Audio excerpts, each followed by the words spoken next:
민주당 단독 의결로 검수완박 법안이 법사위 소위를 통과하면서 내일 본회의 처리가 예고됐습니다. 국민의힘은 법안 저지 총력전을 펼치기로 했습니다. 문재인 대통령이 검찰의 정치화 문제를 지적하자 윤석열 당선인 측은 정권이 권력을 사유화한 게 문제의 본질이라고 했습니다. 한덕수 국무총리 후보자 인사청문회가 파행 끝에 다음 달 초로 연기됐습니다. 정호영, 한동훈 후보자 청문 일정과 맞물려 민주당이 총리 인준을 볼모로 삼으려는 것 아니냐는 지적이 나옵니다. 택시 심야 할증을 자정에서 2시간 앞당기는 방안이 서울시에서 검토되고 있습니다. 코로나 기간 줄어든 택시기사 야간 운행을 늘리기 위해서라는 이유를 들었는데 승객 반발이 만만치 않을 것으로 보입니다. 북한이 사상 최대 열병식을 개최했습니다. 김정은은 이익 침탈 시도가 있을 때 핵을 사용하겠다고 했습니다. 러시아군이 우크라이나 동부에서 포위 작전을 시도하고 있는 것으로 분석됐습니다. 현재 나가 있는 취재기자 연결합니다. 청년주택 입주자들이 보증금을 받지 못해 이사를 나가지 못하고 있습니다. 주택 소유주 부부의 이혼 소송 때문인 것으로 파악됐습니다.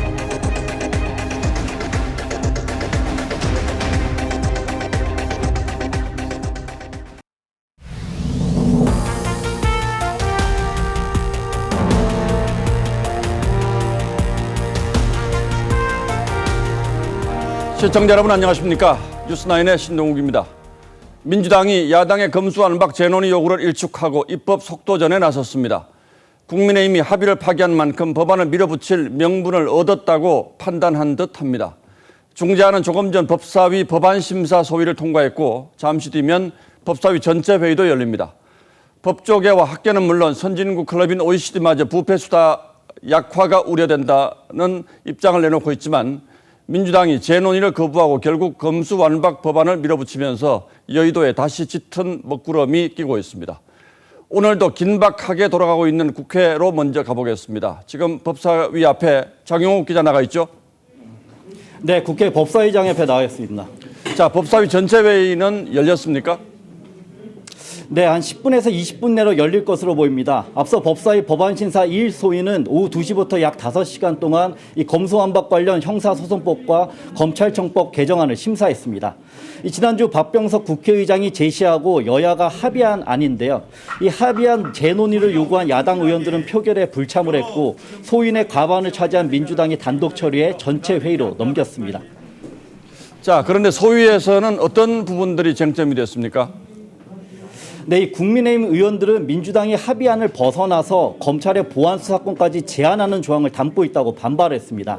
이 국민의힘 율사 출신 의원들은 소위를 찾아서 이 심사 중인 법조문들의 문제점을 조목조목 지적을 했는데요. 이 추가 혐의나 무혐의가 드러났을 때, 즉 여죄나 무고에 대한 검찰 수사도 못하게 된다고 주장을 했습니다. 예를 들어서 폭행죄로 수사하다가 CCTV로 진실이 드러나서 이 피해자와 가해자가 뒤바뀌더라도 이 검찰이 무고죄로 직접 수사를 할 수 없다는 겁니다. 하지만 민주당은 합의한 대로 별건 수사를 금지하는 것일 뿐 이 국민의힘이 억지를 부린다며 엇갈린 주장을 내놓고 있습니다. 자, 이렇게 되면 내일 본회의가 열려서 법안이 완전히 통과할 가능성도 있습니까? 네, 그렇습니다. 이 당초에는 본회의를 28일이나 29일로 합의를 했었는데 이 속전속결로 밀어붙일 태세입니다. 이 국민의힘이 무제한 토론, 이 필리버스터에 나설 경우 이른바 회기 쪼개기로 무력화하기 위한 건데요. 이 내일 본회의에서 임시국회 회기와 필리버스터를 동시에 종료시키고 이 30일 또는 다음 달 3일에 검수완박 법안을 통과시키겠다는 의도입니다. 이 박병석 국회의장도 여야 합의안에 본회의 상정에 협조할 것으로 보이는 만큼 이 국민의힘이 막을 방법은 사실상 없는 상태입니다.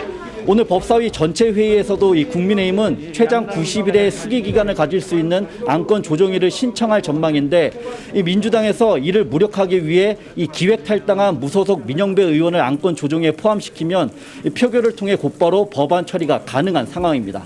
국회에서 TV조선 장용욱입니다. 예, 보시는 것처럼 지금 국회가 상당히 긴박하게 돌아가고 있습니다. 이에 앞서 국민의힘은 오늘 의원총회를 소집해 검수완박 법안 저지의 총력전을 다짐했습니다. 나흘 전 박병석 국회의장 중재안에 합의했던 것을 공식적으로 번복한 셈인데 권성동 원내대표는 여야가 합의했다 할지라도 국민 의견보다 우선할 수는 없다며 입장을 선회한 배경을 설명했습니다. 그러나 민주당이 일사천리 속도전에 나서면서 힘에서 밀리고 있는 상황입니다. 이태희 기자가 취재했습니다. 나흘 만에 재소집된 의원총회에서 국민의힘 의원들이 구호를 외칩니다. 국민들도 반대한다. 검수완박 중단하라. 중재안에 합의했던 권성동 원내대표는 강행 처리를 막기 위해 불가피했지만 판단 실수가 있었다고 사과했습니다. 정치적 합의가 국민 의견에 우선될 수는 없다고도 했습니다. 그 합의 사항이 국민에게 수용이 되지 않을 때는 당연히 재논의하고 재협상을 해야 되고, 이준석 대표도 합의는 무효라고 한 목소리를 냈습니다. 강박의 상황 속에서 이루어진 그런 협상이었습니다. 이 협상은 실질적으로 아무 의미가 없다. 중재안대로 법이 통과되면 선거와 공직자 범죄부터 검찰 직접 수사가 폐지됩니다. 내후년 총선부터 선거 범죄를 경찰이 수사하게 된다는 점에서 법망을 느슨하게 하려는 국회의원들의 야합이란 논란이 일고 있습니다. 결국 국민의힘은 나흘 전 결정을 뒤집고 검수완박 강행 처리 총력 저지로 방침을 선호했습니다. 본회의 땐 무제한 토론, 필리버스터에도 나설 것을 예고했습니다. 직접적인 언급을 자제해온 윤석열 당선인은 인천의 전통시장을 찾은 자리에서 헌법 가치를 언급했습니다. 대통령의 첫째 임무는 이 헌법을 제대로 준수하고 이 헌법의 가치를 잘 실현하는 것입니다. 검수완박이 헌법 가치에 어긋난다는 입장을 애둘러 표현한 것으로 보입니다. TV조선 이태희입니다. 이런 가운데 문재인 대통령이 퇴임을 앞두고 한 언론사와의 인터뷰 내용 여러 대목이 오늘 화제가 됐습니다. 검수완박과 관련해서는 검찰의 정치화가 문제라고 했고, 윤석열 대통령 당선에 대해서는 아이러니한 일이라고 했습니다. 조국 전 장관 가족 수사에 대해서 뭔가 의도가 있었던 것 같다고 한 대목은 특히 논란을 불렀습니다. 이채림 기자가 보도합니다. 퇴임 전 마지막 언론 인터뷰에 나선 문재인 대통령은 5년 만에 정권을 심판한 준엄한 민심을 납득하지 못하는 듯 아이러니한 일이라고 말했습니다. 그 부분의 발탁이 문제였나, 그 부분을 우리 편으로 이렇게 뭐 어쨌든 잘 했어야 됐었나 모르겠습니다. 또 검찰의 정치화가 문제라면서 조국 전 장관 일가를 향한 검찰 수사를 문제 삼기도 했습니다. 마음이 아프죠. 공교로운 부분들이 많아서 목적이나 의도가 포함됐다라고 볼 수도 있는 것이고. 윤 당선인 측은 정권 교체의 이유는 문 대통령과 민주당이 더 잘 알고 있지 않겠냐며 문재인 정권은 검찰과 경찰, 국세청 등 모든 권력기관을 사유화해 상대 진영을 압박했다고 비판했습니다. 그 권력을 사유화했다라는데 국민들께서 상당한 피로감을 갖고 계십니다. 윤석열 대통령 당선인이 탄생한 배경도 바로 그 때문 아니겠습니까? 문 대통령은 검수완박 반대 의사를 밝힌 한동훈 법무장관 후보자에 대해서도 편하게 국민을 들먹이면 안 된다고 했는데, 한 후보자는 검수완박은 국민이 피해볼 것이 분명한 입법이라며 몸을 사리고 침묵하는 건 직업윤리와 양심의 문제라고 굽히지 않았습니다. 민주당은 한 후보자가 소통령, 왕장관이냐고 비판했습니다. TV조선 이채림입니다. 대법원도 여야가 합의한 검수완박에 대해서 부정적인 입장을 다시 냈습니다. 이 중재안대로라면 재판이 무효화되는 상황이 올 수 있다는 우려를 내놓았고, 이대로 가면 한국의 부패 수사가 약화될 수 있다는 국제기구의 지적도 나왔습니다. 검찰의 반발 역시 갈수록 커지고 있는데, 친정부 검사로 알려진 이정수 서울중앙지검장도 이번 합의안에 반대한다는 입장을 밝혔습니다. 그 이유는 권영석 기자가 취재했습니다. 이정수 서울중앙지검장이 검수완박 중재안 관련 긴급 설명회를 열었습니다. 이 지검장은 중재안이 사법정의를 흔들 것이라며 재고를 요청했습니다. 국민적 우려가 큰 국회 중재안을 제거하여 주십시오. 문재인 정부에서 대검 기획조정부장과 법무부 검찰국장 등을 거치며 대표적인 친정권 인사로 분류돼 왔는데 중재안에 공개 반대한 겁니다. 중재안대로라면 범죄자 추가 범행 수사가 불가능하고 6월 지방선거 선거 범죄 수사도 이뤄질 수 없다고 지적했습니다. 직접 수사의 단계적 폐지는 실체 진실 규명과 인권 보호 역할을 후퇴시킵니다. 대법원도 중재안에 따르면 재판이 무효화될 수 있다고 지적했습니다. 중재안에 포함된 수사와 기소검사 분리 조항 때문인데 수사검사가 기소 과정에 관여한 게 드러나면 재판이 무효가 될 수 있다는 겁니다. 해외에서도 중재안 관련 지적이 이어졌습니다. OECD 경제협력개발기구 산하 반부패기구는 검수완박 법안은 한국의 부패 뇌물범죄 수사 역량을 약화시킬 수 있다 우려했고, 해외 한인검사협회는 미국 검사도 수사권이 있다며 민주당의 관련 주장이 틀렸다고 반박했습니다. TV조선 권영석입니다. 여야가 이렇게 정면으로 충돌하면서 한덕수 국무총리 후보자의 인사청문회는 파행 끝에 미뤄졌고 결국 법정 청문 시한을 넘기게 됐습니다. 여야가 다시 합의한 청문 날짜는 다음 달 2일과 3일인데 낙마를 벼르고 있는 한동훈 정호영 후보자의 인사청문회 일정과 겹치면서 청문 전국의 변수가 될 듯합니다. 국민의힘은 민주당이 총리 인준을 볼모로 다른 후보자 낙마를 요구하기 위해서 의도적으로 이런 일정을 잡은 거라고 의심하고 있습니다. 최지원 기자가 취재했습니다. 민주당과 정의당은 자료 제출 부실을 명분 삼아 한덕수 후보자 인사청문회에 이틀째 불참했습니다.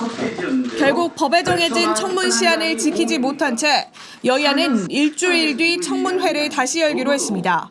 민주당이나 정의당을 설득할 수 없으면 인준 절차에 커다란 장애가 있을 걸로 예상이 되기 때문에 연기된 한 후보자의 청문회 이틀째 날엔 정호영 보건복지부 장관 후보자, 그 다음 날엔 한동훈 법무부 장관 후보자의 인사청문회가 예정돼 있습니다.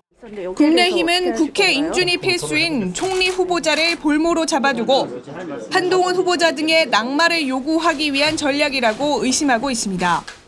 다수 의석이 갑질 횡포로 새 정부 출범을 흠집내고 있습니다. 실제 민주당 인사청문위원들도 한덕수 후보자의 통과 여부는 두 사람의 임명 강행 기류에 달릴 수 있다며 의도를 숨기지 않았습니다. 윤픽 3인방인 한동훈, 정호영, 이상민 후보자는 의혹도 단연 인류입니다. 내각을 임명하기도 전에 공정과 상식이 무너지고 있습니다. 문재인 정부 출범 당시 자유한국당이 강경화 외교부 장관 후보자 등의 자진 사퇴를 요구하며 이낙연 총리 인준에 반대하자 민주당은 국민의 눈높이가 아니라 야당의 눈높이에서 반대하고 있다. 정략적 태도로 일관한다고 비판했었습니다. TV조선 최주환입니다. 김민철 교육부 장관 후보자가 풀브라이트 재단 동문회장으로 있을 때 딸이 장학금을 받은 걸 두고 논란이 있었는데 아들과 배우자까지 같은 풀브라이트 장학금을 받은 것으로 드러났습니다. 김 후보자 본인은 전혀 관여한 바 없다고 주장합니다만 이 정도면 그냥 우연이라고 보기엔 좀 무리가 따르지 않겠습니까? 한편으로는 정말 받을 자격이 있어서 받은 것이라고 해도 한 번쯤은 양보했으면 어땠을까 하는 아쉬움도 있습니다. 구민성 기자가 보도합니다. 민주당에 따르면 김인철 후보자의 아들은 2016년 학비와 생활비, 항공권 등이 포함된 풀브라이트 장학금을 받았습니다. 앞서 김 후보자의 딸도 2년 동안 같은 재단에서 장학금을 받은 사실이 알려져 아빠 찬스 논란이 불거졌습니다.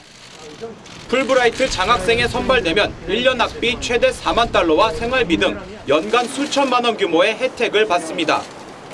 모두 김 후보자가 한국 풀브라이트 재단 동문회장을 맡던 시기입니다. 김 후보자 본인은 1996년, 배우자 역시 2004년부터 같은 장학금을 받고 교환 교수를 다녀왔습니다.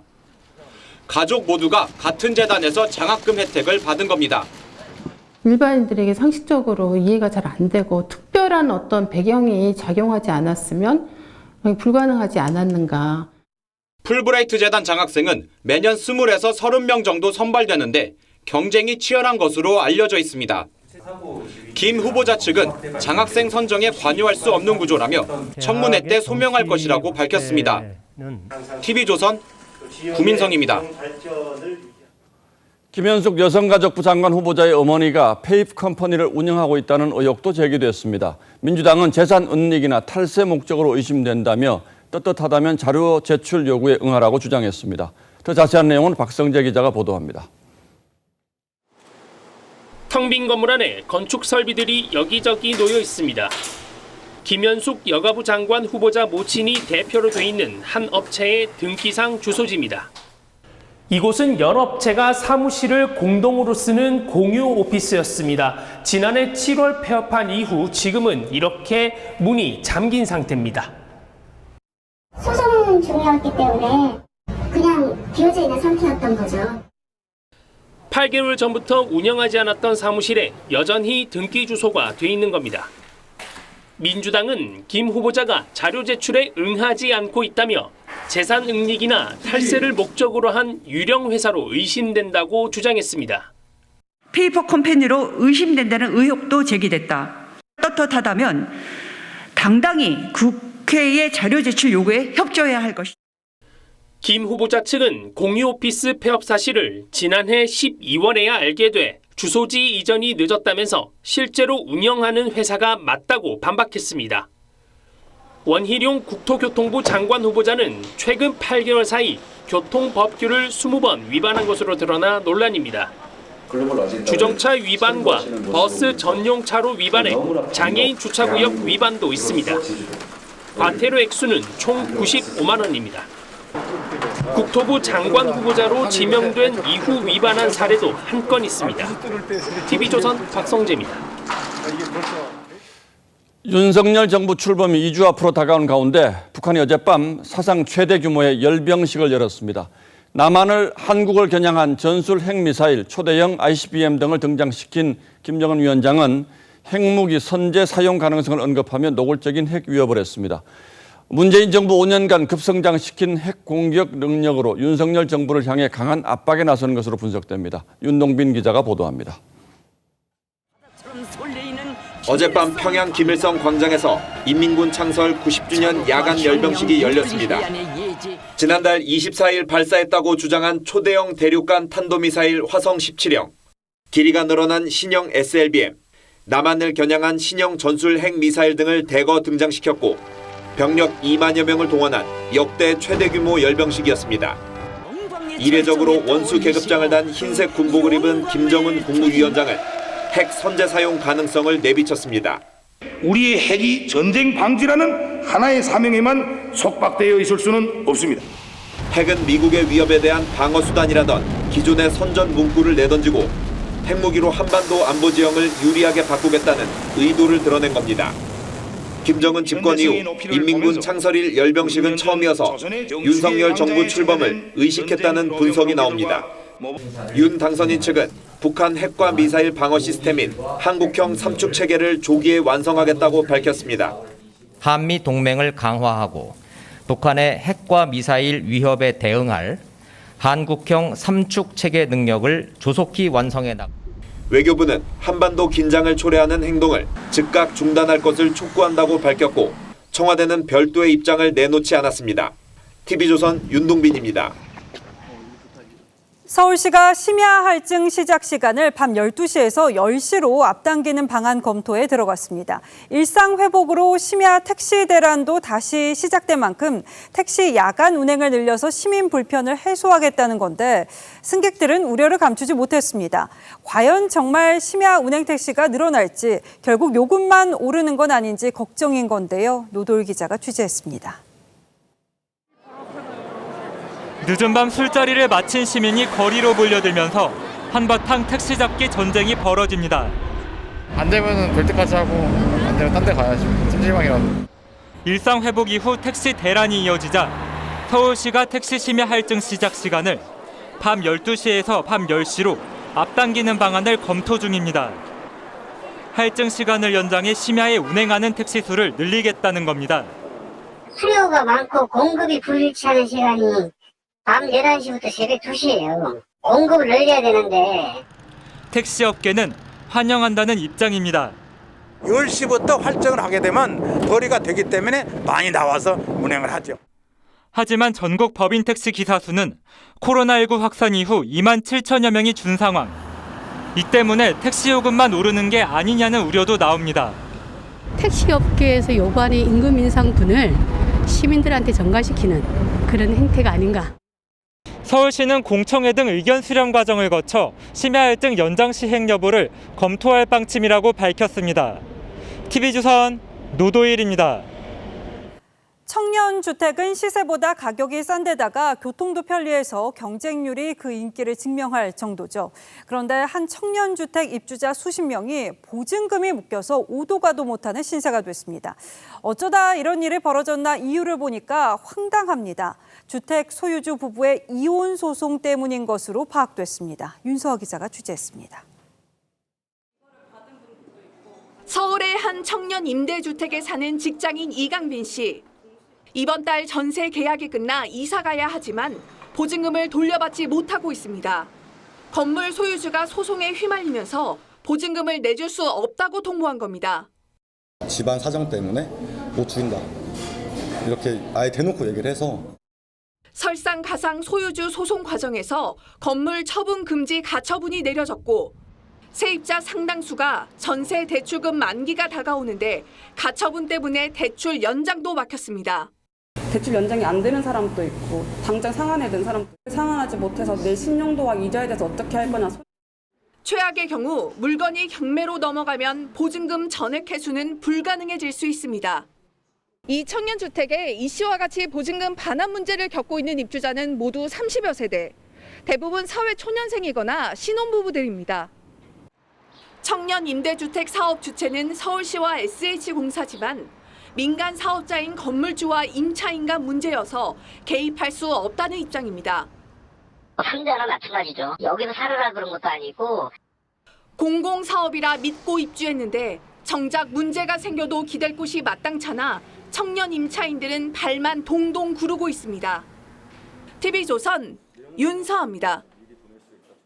손질된 식재료에 딱 맞는 양념까지 들어가 있는 간편 요리 세트 밀키트 요즘 많이들 찾으시죠? 한 대기업이 운영하는 밀키트 브랜드가 수입 원료를 쓰면서 국내산으로 표시했다가 적발됐습니다. 업체는 실수였다고 주장합니다. 김충영 기자의 단독 보도입니다. GS 리테일의 밀키트 브랜드입니다. 온라인 쇼핑몰과 자사 슈퍼마켓 편의점까지 온오프라인에서 인기리에 팔립니다. 그런데 이 업체는 수입 수산물로 밀키트를 만들곤 온라인에서 팔 땐 국내산으로 표기했다가 해양수산부 품질관리원에 적발됐습니다. 밀키트엔 다양한 식재료가 들어가 있습니다. GS는 주 원료를 수입산으로 쓰면서 마치 모든 식재료가 국내산인 것처럼 표기했습니다. 오징어 짬뽕에 칠레산 오징어를 넣곤 국내산으로 표기했고 러시아산 명태로 만든 코다리 조림도 국내산으로 광고했습니다. 베트남산 새우 역시 국내산으로 둔갑했습니다. 소비자들은 허탈합니다. 대기업 거를 저도 먼저 집어요. 믿으니까. 그렇죠. 네, 믿으니까. 그거 하나거든요. 근데 대기업에서 그렇게 한다 그러면 대기업 거를 제가 어떻게 믿고 사 먹... 속인다고 하는 거는 앞으로 이제 고르는 데 있어서 많이 주저하게 될 것 같고. GS 리테일 측은 온라인몰 홈페이지에 원산지를 간단하게 표기하는 과정에서 담당자의 실수가 있었다고 해명합니다. 국내산 표기는 허위 표시로 적발 직후 수정했다고 밝혔습니다. 품질관리원은 조사를 통해 위법성이 밝혀지면 사건을 검찰에 송치할 계획입니다. TV조선 김충영입니다. 보건복지부가 이달 초부터 의사 1명이 볼 수 있는 신속항원 검사자를 하루 100명으로 제한했던 것으로 드러났습니다. 당시는 하루 확진자가 30만 명 안팎으로 발생하던 시점으로 동네 병원으로 항원 검사를 원하는 희망자가 몰려들던 때였는데 병원이 이들을 돌려보낼 수밖에 없었던 배경은 뭔지 박상준 기자가 보도합니다. 하루 평균 확진자가 8만 명대로 떨어지며 검사를 받으려는 시민들도 크게 줄었습니다.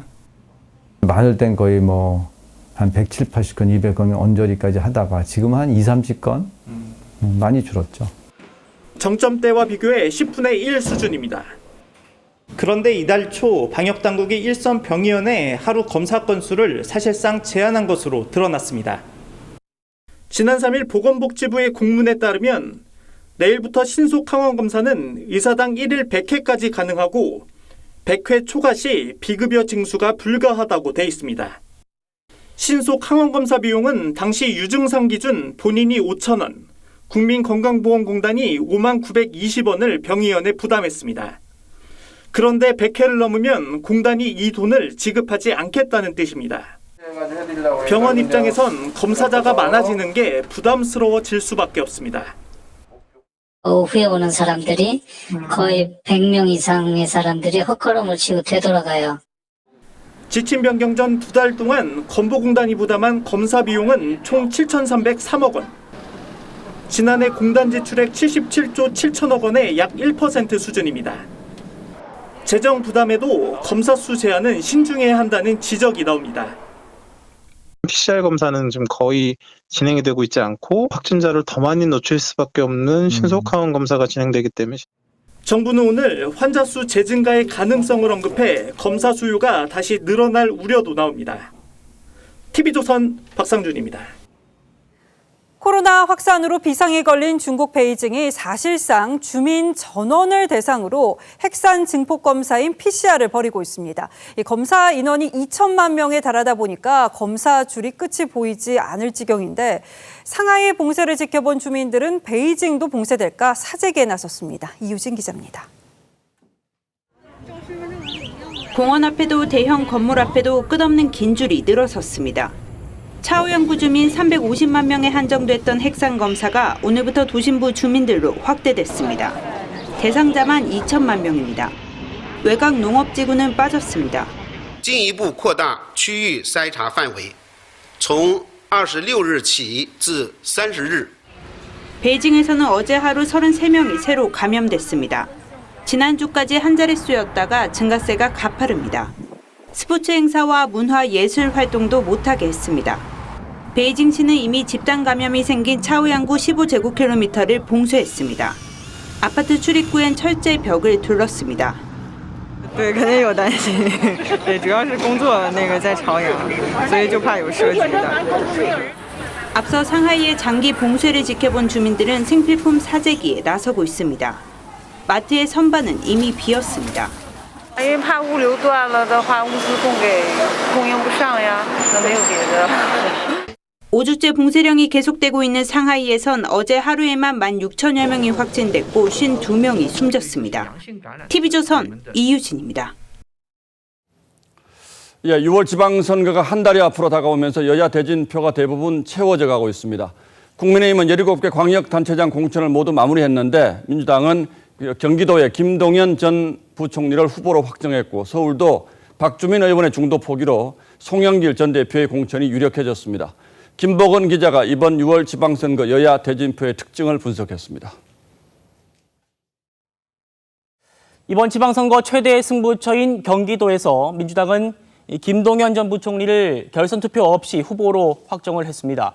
자, 김 후보는 지난 대선 때 이재명 후보와 단일화를 했었죠.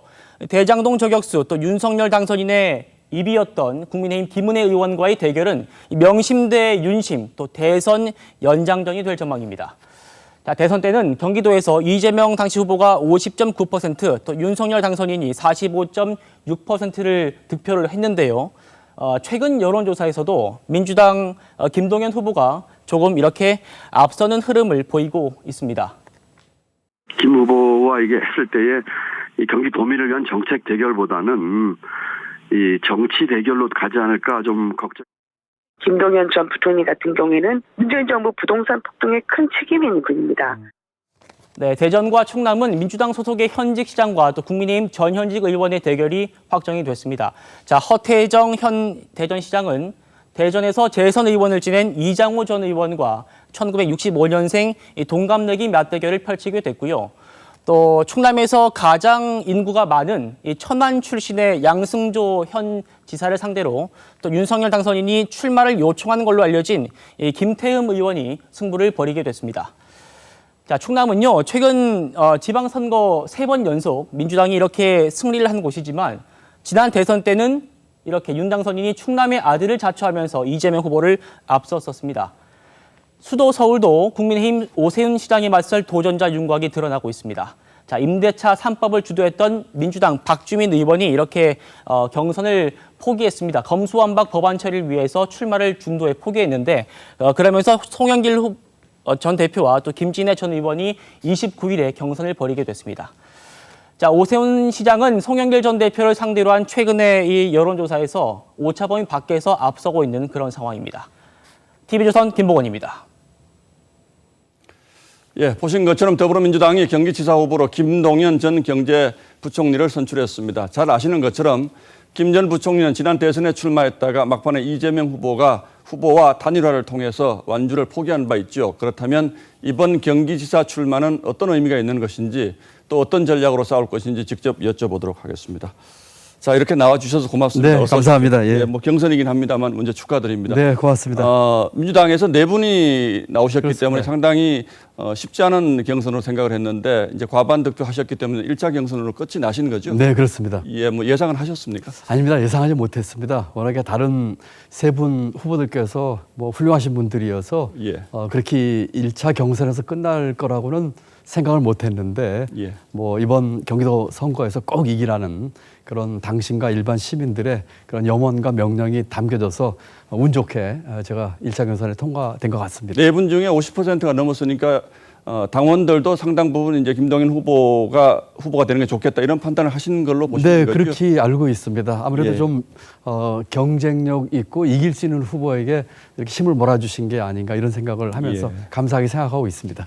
김 후보께서는 뭐 당초 서울시장 후보로도 거론이 되셨고 김원혜 이제 국민의힘 경기도 후보는 이번 지방선거가 대선의 완결판이 될 것이다 이런 얘기를 했는데 우리 김 후보께서는 이번 경기지사 대결의 의미를 어떻게 보고 계십니까? 개인적으로는 저는 뭐 경기도에서 30년을 살았고 20년 이상 일을 했습니다. 15살 때 예. 지금의 성남시에서 천막집에서부터 시작을 했기 때문에 예. 경기도에서 제 꿈을 키웠고 이제는 그 꿈을 실현하게 해준 경기도에 제가 헌신을 해야 되겠다는 생각을 하고요. 대선의 완결판이라기보다는 이제는 경기도민의 민생과 예. 경기도 경제의 활력 또 여러 가지 그 경기도의 많은 문제를 해결하는 이런 점에 치중을 해야 되는 것이 이번 저는 경기도지사 선거라고 생각을 하고 있습니다. 예, 알겠습니다.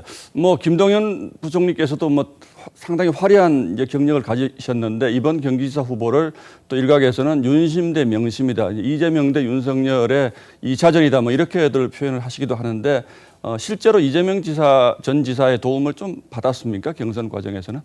저는 뭐 명심과 뭐 윤심 이런 대립각은 조금 동의하지 않고 있습니다만 예. 어쨌건 그런 정치적인 구도로 모는 좀 경향이 있는 것 같아요. 예. 이번에 저희 캠프에서는 당내 여러 부문에 계신 계파라고 할까 하는 분들이 많은 도움을 받았습니다. 단순히 뭐 그 어느 특정 캠프보다는 여러 캠프 분들이 같이 와서 도와주셨고 특별히 뭐 이재명 전 후보의 개인적인 지원을 받거나 이 문제를 가지고 의논한 적은 없습니다. 어제 통화하셨다고 들었습니다. 네, 어제 이제 끝나고 나서 예. 통화를 했고 축하 말씀 주셨고 예. 또 전에 대선 과정에서 이재명 후보와 함께 하기로 했던 그런 가치 연대에 대한 예. 그런 대화를 좀 나눴고 또 저는 이제 경선 후 당 후보가 공식으로 됐기 때문에 가능한 범위 내에서 좀 도와주십사는 그런 말씀도 드렸습니다. 예, 뭐 가치연대 말씀을 하셨기 때문에 우리 김 후보께서는 이제 정통 경제 관료 출신이시고 이재명 후보는 어떻게 보면 뭐 변칙 경제론자 뭐 이렇게 저는 사실 좀 느껴지기도 하는데 어떤 네. 가치를 공유를 하시는지요? 크게 두 가지입니다. 예. 첫 번째는 정치 교체에 대한 가치에 서로 합의했습니다. 예. 제가 정치 교체라고 말씀드리는 이유는 예. 지금의 경제, 사회, 교육의 수많은 구조적인 문제의 근본적인 해결을 위해서는 지금의 정치판으로는 안 되겠다 하는 생각을 했기 때문에 그와 같은 것을 제안을 했는데 대선 과정에서 그 이재명 후보가 전적으로 공유를 해서 함께 뜻을 같이 했고요. 두 번째는 국민 통합이었습니다. 예. 그래서 선거 결과에 따라서 저희는 뭐 이길 걸 생각을 하고선 공동 선언문을 작성을 했습니다만 이기고 나서도 어떻게 하면 함께 끌어안으면서 국민 통합을 이룰 수 있을까 하는 두 가지 측면에서 같이 연대를 했습니다. 국민 통합은 이해가 됩니다만 우리 김 후보께서 정치 교체라는 슬로건으로 이제 새로운 물결을 그렇습니다. 창당을 하셨는데 이재명 후보 쪽으로 들어가면서 오히려 그런 명분은 좀 약해지시는 것 아닌가라는 평가도 합니다. 어떻게 보십니까? 두 가지 면이 있는 것 같습니다. 첫 번째는 이 정치 교체의 첫 번째는 권력 구조 개편입니다. 그래서 이 후보와 대선 과정에서 개헌에 대해서 합의를 했습니다. 지금의 이 승자 독식 구조의 5년 단임대 대통령은 안 되겠다. 예. 그래서 이거를 바꿔보자 하는 측면에서 합의를 했기 때문에 이것은 뜻을 같이 한 세력이 모으면서는 뭐 좋은 방향이라고 생각을 하고요. 예. 다만 정치 개혁에 있어서 양당 구조를 깨자는 얘기를 했습니다. 예. 이 부분에 있어서는 이제 지금 앵커께서 말씀하신 그런 얘기가 있을 수 있는데 조금 다른 각도로 얘기하면 저는 정치 개혁이라고 하는 호랑이를 잡기 위해서 민주당이라고 하는 호랑이로 들어갔다. 이렇게 말씀드리고 싶습니다. 예, 알겠습니다. 대선 과정의 얘기니까 여기까지만 네. 듣기로 하고요. 이 전 지사가 이제 뭐 직전 경기도지사였기 때문에 쭉 해왔던 정책들이 있지 않습니까? 네, 그렇습니다. 뭐 이를테면 뭐 지역 화폐라든지 또 뭐 청년 수당이라든지 이런 상당히 좀 국민들에게 인상 깊었던 정책들이 있는데 이런 부분들은 대부분 개선하실 생각이십니까? 아니면 좀 손을 봐야 됩니까? 이제 7기 이제 그 민선 예. 경기도의 도정에서 여러 가지 좋은 평가를 받고 있는 게 많이 있습니다. 전임 지사가 했던 이런 정책들의 가치는 그 공정과 예. 평화와 복지였습니다. 저는 이 부분에 있어서는 계승 발전하고 보완하겠습니다. 또 필요한 부분이 수정하겠습니다. 예. 여기에 전 더해서 혁신의 가치를 더하고 싶습니다. 혁신의 가치는 하나는 공공 부분 혁신으로 나타날 것이고요. 두 번째는 기업과 시장의 혁신을 통해서 성장 잠재력을 키우고 스타트업 천국 경기도를 만들어서 일자리를 만드는 등 경제의 역동성과 성장 잠재력을 키우는 그런 것들을 더하겠습니다. 예, 알겠습니다. 조금 불편한 질문이 되실 수도 있겠습니다만 어쨌든 대선 과정에서 이제 경기도 내 대장동 의혹 문제라든지 또 뭐 백현동 얘기도 있습니다. 수사 중인 부분들도 있고요. 이런 부분들은 어쨌든 지사가 되시면 이제 전임자의 문제이기 때문에 수사에 협조를 해야 되는 부분도 생길 수가 있는데 그 부분은 어떻게 하실 생각이십니까? 그 대선 과정에서 이제 두 대선 후보 내지는 네 분이 토론하시면서 이 문제에 대해서 이 후보는 이제 특검을 제안을 했고 본인은 수용을 했던 것으로 알고 있습니다. 예. 어떤 형태로 될지 모르겠어요. 특검이 될지 수사가 될지 모르겠습니다만 정치 보복이나 뭐 부당한 이런 것이 아니라면은 당연히 수사기관의 이러한 것들에 대해서는 공정하게 처리될 것이고 그 절차에 따라서 진행될 것으로 저는 믿고 있습니다. 예, 알겠습니다. 마지막으로 이제 경쟁자인 김원혜 국민의힘 후보는 이제 상당히 여러 면에서 이제 우리 김동연 후보님과 좀 대비되죠. 뭐 남성 대 여성일 수도 있고 또 좀 비교적 젊은 후보고 또 조금 연세가 있는 후보시기도 하고 또 살아온 길도 좀 다르고 한데 어떻게 평가하십니까? 뭐 젊다는 게 꼭 나이만 가지고 되겠습니까? 뭐 나이든 청년도 있고 예. 또 청년이지만 또 옛 생각 갖는 분도 계시겠죠. 예. 김은혜 후보는 국정 운영의 경험에 있어서 특별한 경륜과 이 어떤 경험과 성과를 보여주지는 못했던 것 같습니다. 저는 34년 동안 국정 운영을 담당했고 10년 이상 나라 살림을 책임졌습니다. 그렇기 때문에 저는 이번 경기도지사 선거가 정책과 이 경기도민의 삶을 위한 이런 생산적인 좀 토론과 싸움이 됐으면 좋겠는데 자칫 이것이 정쟁과 정치 싸움으로 번질까 우려하고 있습니다. 바라기는 경기도의 비전과 경기도민의 삶을 위한 이런 건설적인 토론과 공정한 그리고 정정당당한 대결이 됐으면 좋겠습니다. 예, 저희도 그렇게 되기를 바라겠습니다. 네. 예, 오늘 김동연 후보님과의 인터뷰는 이것으로 마치기로 하고요. 내일은 김원혜 국민의힘 경기도지사 후보를 초청해서 또 똑같은 형식의 인터뷰를 하도록 하겠습니다. 자, 오늘 나와주셔서 고맙습니다. 네, 감사합니다. 예.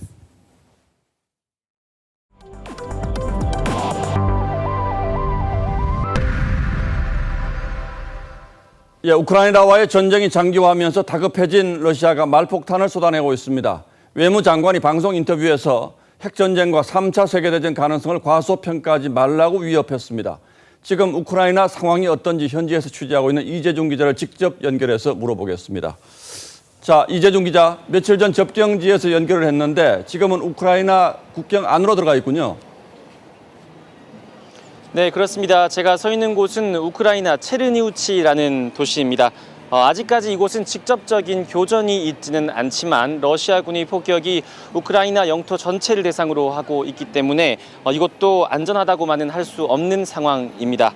하루에도 여러 차례 이곳에서도 공습경보가 울리고 있습니다. 저희 취재진 역시 공습경보가 울리면 커튼을 치고 실내 등을 끄는 등 이 주 정부가 정한 지침에 따라 움직이고 있는 상황입니다. 밤 11시부터는 이곳 시민들의 통행도 금지가 됐습니다.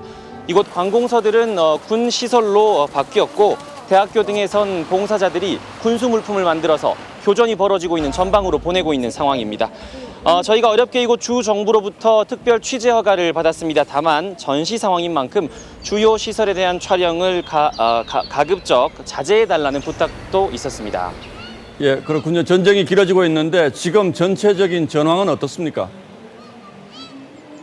네, 러시아군이 이 전방위 공세를 시작한 것으로 파악이 되고 있습니다. 특히 동부 도네츠크와 남부 헤르손 지역에서 전력이 집중되고 있습니다. 영국 국방부는 러시아군이 동부에서 우크라이나군을 포위하는 작전을 시도하고 있다고 분석을 했습니다. 러시아군이 진격을 하면서 격렬한 전투가 벌어졌다, 이런 이야기입니다. 러시아 당국의 말 위협도 갈수록 강도가 세지고 있는데 이건 또 어떤 배경으로 봐야 할까요? 네, 라브로프 러시아 외무장관이죠. 핵전쟁 위험이 심각한 수준이다, 이런 언급을 내놨습니다. 3차 세계대전 위협도 있다라고 발언을 했는데 서방의 경고 수위를 높이면서 강하게 불만을 표시한 것으로 보입니다. 네, 오늘 구테스 유엔 사무총장이 모스크바에서 푸틴 대통령과 만날 예정입니다. 우크라이나 정부는 민간인 대피를 설득해달라고 강조한 상태입니다. 어제는 우크라이나와 접경하고 있는 몰도바 내부의 친러시아 지역에서 폭발 사고가 있었습니다. 아직까지 배후는 밝혀지지 않았습니다만 이 러시아가 군대를 진군하기 위한 구실을 만들려는 것 아니냐, 이런 우려도 제기되고 있습니다. 예, 상황이 갈수록 위험해지고 있는 것 같은데 이 기자도 안전에 특별히 유의해서 취재해 주시기 바랍니다. 잘 들었습니다. 네, 우크라이나 체르니우치에서 전해드렸습니다. 네, 앞서 전해드린 중국과 우크라이나 상황이 우리 경제에 가져온 타격이 수치로 드러났습니다. 올해 1분기 우리나라 경제가 0%대 성장에 그쳤습니다. 그나마 수출 덕분에 최악은 막았다는 평가가 나오는데 2분기는 경기 침체 속에 물가가 상승하는 S공포가 현실화할 수 있다는 전망이 나옵니다. 이정현 기자입니다. 2달째 계속되고 있는 러시아의 우크라이나 침공 전쟁. 상하이에 이어 베이징까지 도심 봉쇄 조짐을 보이고 있는 중국. 글로벌 경제가 겨박제 속에 침체 수렁으로 빠지고 있는 상황에서 우리 경제도 올해 1분기 성장률이 0.7%에 그쳤습니다. 성장률 1%대로 올라선 지 1분기 만에 다시 0%대로 주저앉은 겁니다. 오미크론 확산으로 민간 소비가 2020년 이후 최저치를 기록했고 건설과 설비 투자는 마이너스 성장했습니다. 수출만 4.1% 성장하면서 우리 경제 버팀목 역할을 했습니다. 반도체라든지 자동차 등 뭐 이런 코로나19 이후에 이제 그 회복되고 있는 수요를 바탕으로 이제 회복 수요가 꾸준할 것으로 이렇게 기대되는 이런. 정부는 양호한 성장세라고 평가했지만 글로벌 악재는 아직 우리 성장률에 본격적으로 반영되지도 않았다는 게 문제입니다. 국제적으로 생겨나고 있는 여러 가지 문제들, 즉 우크라이나 전쟁이라든지 공급망 교란이 2분기부터는 본격적으로 그것이 반영이 될 테고. 국제통화기금 IMF는 아시아 지역이 물가는 오르고 성장률은 떨어지는 스태그플레이션에 직면해 있다고 경고했습니다. 금융시장 불안정 속에 원화 가치가 계속 떨어지면서 원달러 환율은 오늘 1250원을 넘어섰습니다. TV조선 이정현입니다. 부산 경남 지역에서 논란이었던 가덕도 신공항 건설 계획이 확정됐습니다. 국내에서는 처음으로 바다를 메워서 활주로를 짓는 해상공항으로 지어져서 2035년 문을 열 계획인데요. 낮은 경제성과 환경 파괴 우려 등 여전히 문제는 지적됩니다. 이뮤진 기자입니다. 지난해 4월 부산시장 보궐선거를 앞두고 급부상한 가덕도 신공항. 박근혜 정부 당시 사업성을 따져 김해공항을 확장하는 안이 확정된 상황이었지만 선거 승리가 시급했던 여당의 야당까지 지역균형 발전을 명분으로 동조하면서 신공항을 짓는 쪽으로 급선회했습니다. 가덕도 신공항 건설을 위한 특별법안 제안은 가결되었습니다. 정부는 오늘 국무회의에서 가덕도 신공항 건설 계획을 의결했습니다. 바다를 메워 활주로를 짓는 완전 해상공원 형태로 사업비 13조 7천억 원이 투입돼 2035년 완공을 목표로 합니다. 문 대통령은 조기 개항을 위해 다음 정부가 최선을 다해줄 것으로 기대한다며 힘을 실었습니다. 이번 정부안은 애초 부산시 제안에 비해 사업비는 2배 가까이, 기간은 6년 늘었습니다. 여기다 사전 타당성 조사 결과 사업성이 떨어지는 것으로 판명났습니다. 하지만 정부는 지역균형 발전을 위해 경제성만 고려할 건 아니라며 강행 의지를 분명히 했고 사업성을 따질 마지막 관문인 예비 타당성 조사도 면제로 가닥을 잡았습니다. 정치적 이해로 결정된 가덕도 신공항을 두고 혈세를 낭비하는 지역공항이 될 수 있다는 우려가 이어지고 있습니다. TV조선 임유진입니다. 세계에서 돈이 가장 많은 테슬라 CEO 일론 머스크가 대표적인 SNS 트위터를 인수했습니다. 이 소식에 기술주들이 일제히 동반 상승했는데 한 곳만 폭락했습니다. 최우정 기자입니다. 이용자 2억 1천만여 명, 가장 영향력이 높은 SNS 중 하나인 트위터를 머스크가 인수할 수 있다는 얘기가 나온 건 이달 초. 한 달도 안 돼 인수 작업이 끝났습니다. 55조 원을 썼습니다. 한 주당 54.2달러, 현재 주가의 38%를 더 얹었습니다. 경영권 프리미엄입니다. 머스크는 상장회사인 트위터를 다른 주주들의 동의를 받아 비상장회사로 바꾸겠다고 했습니다. 사실상 머스크의 개인 회사로 만들겠다는 겁니다. 머스크는 인수 직후 표현의 자유가 민주주의의 기반이라고 강조했는데 허위 정보의 유통에 대해선 별다른 언급이 없었습니다. 머스크의 인수 소식은 뉴욕 증시에서 기술주들의 동반 상승을 불러왔습니다. 트위터도 5.66% 급등했습니다. 하지만 위험한 투자란 분석도 있습니다. Twitter's been underperforming platform for the last decade, and this is definitely Musk betting 20% of his net worth on Twitter. Definitely a risky move. 연방의사당 난입 사태로 개정이 정지된 트럼프 전 대통령이 머스크의 표현의 자유 언급 덕분에 트위터에 복귀할 거란 전망도 있습니다. 이 때문에 트럼프가 만든 트루스 소셜이란 SNS의 주가는 12.9% 폭락했습니다. TV조선 최우정입니다. 프로야구 키움 히어로즈의 주전 포수 박동원이 기아 유니폼을 입게 됐습니다. 연이어 주전급 스타를 떠나보내는 키움인데요. 키움의 이 전략이 성공으로 이어질 수 있을지 장동욱 기자가 보도하겠습니다. 키움의 베테랑 안방마님. 지난 시즌 22홈런 장타력에 수비력도 갖춘 수준급 포수 박동원이 기아의 포수 마스크를 쓰게 됐습니다. 포수가 고민인 기아가 내건 조건은 화끈했습니다. 백업 내야수 김태진의 현금 10억 원, 내년도 신인 드래프트 지명권까지 내줬습니다. 과거 트레이드에서 뒷돈을 받아 구단 운영비로 썼던 전력이 있는 히어로즈인 만큼 KBO는 승인을 잠시 보류하고 내용을 검토한 끝에 OK 사인을 냈습니다. 기아 타이거즈 포수하면 또 제 이름이 또 생각날 수 있게 꼭 그런 선수로 기억에 남고 싶습니다. 내년 FA 자격을 얻는 박동원과의 재계약 부담을 고려하면 나름 합리적이라는 평가도 있지만 시즌 초반에 주전 포수를 내보낸 건 평범하지 않습니다. 한 시즌 최다 안타 기록의 주인공 서건창, 프로야구로 휩쓸었던 거포 박병호, 메이저리그로 떠난 김하성까지 그동안 히어로즈는 굵직한 프랜차이즈 스타들을 붙잡지 못하고 떠나보내왔습니다. 지난 시즌 타격왕 이정후도 향후 해외 진출 가능성이 많고 선발 투수 한현희도 내년이면 FA 자격을 얻습니다. 팬심을 고려하지 않고 팀의 현재를 팔아넘긴다는 비판이 가볍지만은 않은 상황입니다. 음주운전 3진아웃 강정호의 복귀를 둘러싼 잡음 역시 키움에게는 부담입니다.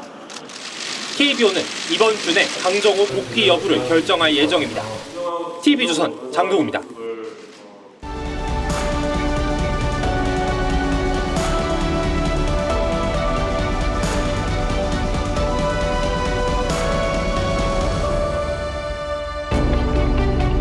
마주보는 두 거울 사이에 서면 자기 모습이 양쪽 거울의 무한대로 반복됩니다. 미국의 신경과학자가 이 무한 거울을 이용해 자신의 몸을 제3자 관점에서 바라보는 유체 이탈법을 고안해냈습니다. 거울 속 눈과 마주치지 않게 살짝 고개를 돌린 뒤 뺨을 때려보랍니다. 그러면 자기 뺨을 때리는 다른 사람을 지켜보는 것처럼 느껴진다는 것이죠. 하지만 거울을 본다는 건 자신을 정면으로 응시하는 겁니다. 성찰과 참회 시인 윤동주도 거울을 보며 부끄러워했습니다. 파란 녹이 낀 구리 거울 속에 내 얼굴이 남아있는 것은 어느 왕조의 유물이기에 이다지도 욕될까? 싫어 이러는 내가 정말 미워. 나훈아가 작사 작곡한 갈무리도 하루하루 마음을 정리하고 마무리하는 일종의 거울 의식이라고 할 수 있겠죠. 문재인 대통령은 국민과 수시로 소통하겠다는 취임 약속과 달리 불통에 가까웠습니다. 그런 대통령이 1년 만에 출입기자 간담회를 갖고 사전 녹화 대담을 이틀째 내보내고 있습니다. 이제 하산하면서 하고 싶은 말이 많았던 듯 합니다만 의견을 말하지 않겠습니다. 그래도 다시 한번 여쭤본다면. 예, 마찬가지. 대통령은 민주당이 왜 갑자기 검수완박을 밀어붙이냐는 질문에 거듭 답변을 거부했습니다. 반면 모호한 양비론으로 평가했던 법안에 대해서는 솔직하게 수사권과 기소권 분리가 내 입장이라고 했습니다. 그렇다면 대통령이 검수완박법을 공포해 검찰이 문재인 정부의 여러 직무상 의혹을 수사하지 못하게 되는 것을 어떻게 봐야 할까요? 그런데 대통령은 윤석열 검찰총장에게 과거 살아있는 권력도 수사하라고 했던 게 진심이었고 그렇게 해야 한다고 밝혔습니다. 대통령의 유체 이탈에 가까운 이 화법에 익숙해질 만도 합니다만 도무지 아직 적응이 잘 되지 않습니다. 대통령은 윤 당선인이 다른 당 후보가 돼 당선된 것은 아이러니라고 했습니다. 하지만 이 역설적 상황을 만든 총체적 책임자가 자신이었다는 데 대해서는 어떤 성찰도 없었던 것처럼 보였습니다. 부동산 폭등, K방역 실패, 국회 동의 없는 임명도 조목조목 방어했지만 세상 사람들이 다 아는 자신의 잘못에 대해서는 손톱만큼도 인정하지 않았습니다. 한동훈 법무장관 후보자를 지목해 편하게 국민을 들먹이지 말라, 대한민국의 정의를 특정한 사람들이 독점할 수 없다고 한 것도 선뜻 이해하기 어렵습니다. 현 집권 세력이 지난 5년 무슨 일을 했는지 이런 말할 자격이 있는지 되묻고 싶을 뿐이죠.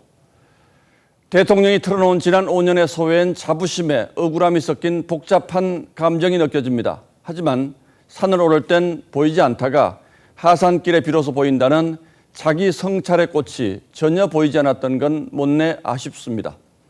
어느 철학자가 말했다죠. 나는 거울 이상의 것도 이하의 것도 되지 않겠다. 딱 그만큼만 바랬는데 너무 과한 기대를 한 것 같아 하루 내내 마음이 불편했습니다.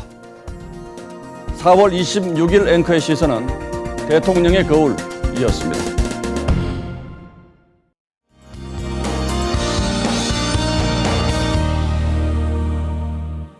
비구름대가 물러가고 차가운 북서풍이 불고 있습니다. 오늘 낮 동안 평년 기온을 크게 웃돌면서 수도권과 영서 지역은 올 들어 가장 높은 기온을 기록한 곳도 있는데요. 현재 낮에 비해서 기온이 크게 떨어진 상태고요. 내일은 평년 수준의 봄 날씨가 예상됩니다. 서울 아침 기온 11도로 오늘 아침보다는 6도가량 낮게 출발을 하겠고 한낮 기온도 23도로 오늘 낮보다 6도가량 낮겠습니다. 급격한 기온 변화에 건강 상하지 않도록 조심하셔야겠습니다. 내일은 모처럼 전국 하늘이 맑게 드러나겠습니다. 다만 중서부 지역을 중심으로는 미세먼지 농도가 높아질 것으로 보이니까요. 호흡기 건강 잘 챙기시기 바랍니다. 내일 아침 기온 대부분 지역에서 10도 안팎을 보이겠고요. 낮 최고 기온은 서울과 청주 23도, 대구 22도, 부산 20도로 평년 기온과 비슷하거나 조금 높겠습니다. 당분간 이맘때 봄 날씨가 이어지겠고 금요일 오전에는 수도권과 영서, 남부와 제주에 비가 내리겠습니다. 날씨였습니다. 예, 4월 26일 화요일 뉴스9은 여기서 모두 마치겠습니다. 시청해주신 여러분 고맙습니다.